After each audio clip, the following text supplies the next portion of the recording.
Hi, I'm Nikki Green. I'm a Legal Director in the Employment Division of Capsticks.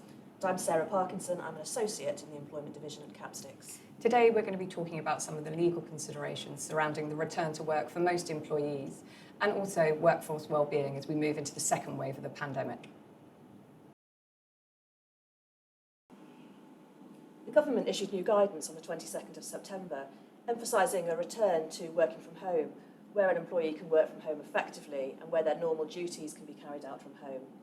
The emphasis on effectively suggests that it's acknowledged that not every employee is required or able to work from home, and indeed that many employees do find it difficult to do so, particularly if they don't have the space or the equipment to enable them to work at home, or where they've got dependents or family around, which they may find a distraction. The new guidance emphasises that special consideration must be given to high-risk individuals. Whilst there's currently no obligation on these individuals to shield and they can return to the workplace, we would advise that unless an employer can be sure that the workplace they provide is COVID secure, then these individuals should be encouraged to work from home wherever possible, even if this requires reallocating their duties on a temporary basis.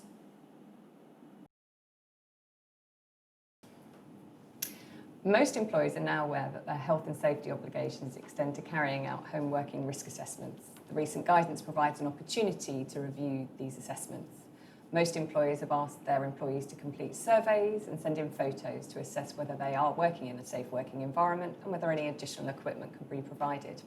We tend to find that these risk assessments focus on physical health and safety, but moving into winter and the second wave of the pandemic, we recommend that there is a real emphasis on mental health and well-being. The detrimental impact of the pandemic on employees' well-being is now becoming clear, and it's likely to have an even greater impact as we move into the second wave, when employees are already feeling stressed, isolated and tired. There are particular concerns with employees who are working on the front line treating COVID patients, and even concerns that such employees could be at risk of suffering psychiatric injury, such as post-traumatic stress disorder. We're frequently being asked about employers' liability for their employees' mental well-being, and it's important to note that the statutory duty to protect an employee's health and safety and the common law duty of care apply equally to the employee's mental well-being as they do to their physical health and safety. Whilst an employee can't enforce these statutory duties directly against an employer in an employment tribunal, the Health and Safety Executive can take enforcement action against employers. In extreme cases, there can be criminal penalties for employers who fail to protect their employees' physical and mental health and well-being. A failure to comply with the common law duty of care, which is owed by all employees to their employees, may lead to a civil claim for personal injury by an employee. Whether an employee is successful will depend on a range of factors such as foreseeability, causation, the extent of the risk of the injury, and matters such as the cost, practicability, and effectiveness of measures which could be taken by the employer. It's important to remember that the breach of the duty must have caused the injury, but it need not be the entire cause of the injury. It's sufficient that it made a material contribution to the injury of the employee. If you'd like further information on this matter, please see our updated psychiatric injury article, which is on our website.